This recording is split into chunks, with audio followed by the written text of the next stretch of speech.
Meantime, whistleblower Yuri Berliner has quit his job at NPR after the company suspended him without pay for exposing its liberal bias. He says, quote, "I am resigning from NPR, a great American institution where I have worked for 25 years. I don't support calls to defund NPR. I respect the integrity of my colleagues and wish for NPR to thrive and do important journalism. But I cannot work in a newsroom where I am disparaged by a new CEO whose divisive views confirm the very problems at NPR I cited in my free press essay."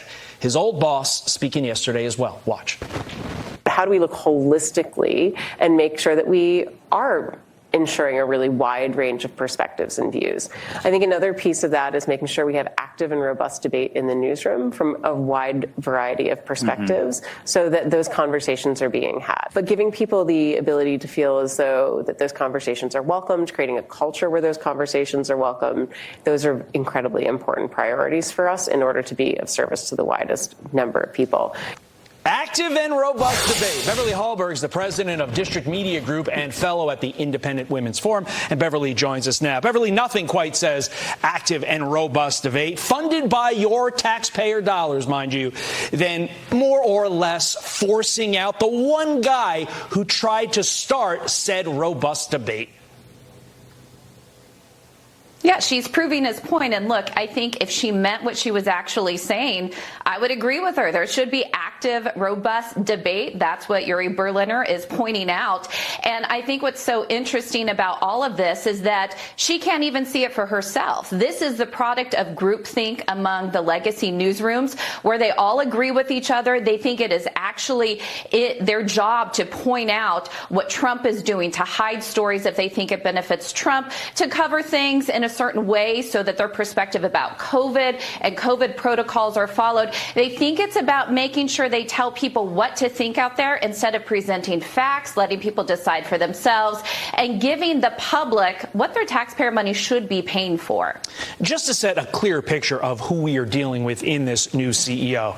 Never took the time to even meet with Yuri Berliner. You'd think that with a controversy embroiling the entire organization like this, she would have taken the time. Also, on the truth point that you mentioned, here is a TED Talk that the new CEO gave in 2022 before she became CEO. Watch. Perhaps for our most tricky disagreements, seeking the truth and seeking to convince others of the truth might not be the right place to start. In fact, our reverence for the truth might be a distraction that's getting in the way of finding common ground and getting things done. One of the things that we could all acknowledge is that part of the reason we have such glorious chronicles to the human experience in all forms of culture is because we acknowledge there are many different truths. Incorrect. There is one truth, and for an organization that is supposed to be presenting unbiased facts to their listeners, that should be clear. Your thoughts, Beverly?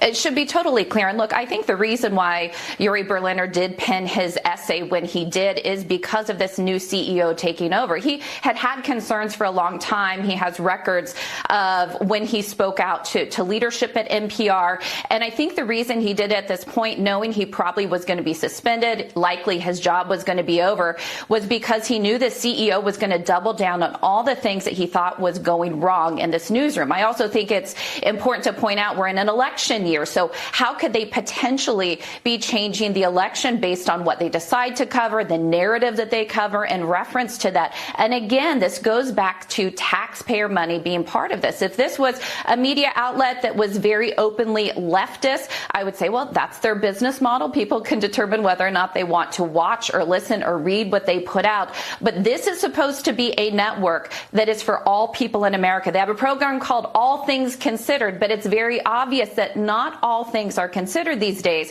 because you have a CEO determining what truth is and what should be covered. All Democratic Things Considered should be the new title of the show. Beverly Hallberg, we appreciate your time. Thank you. A Fox News alert now.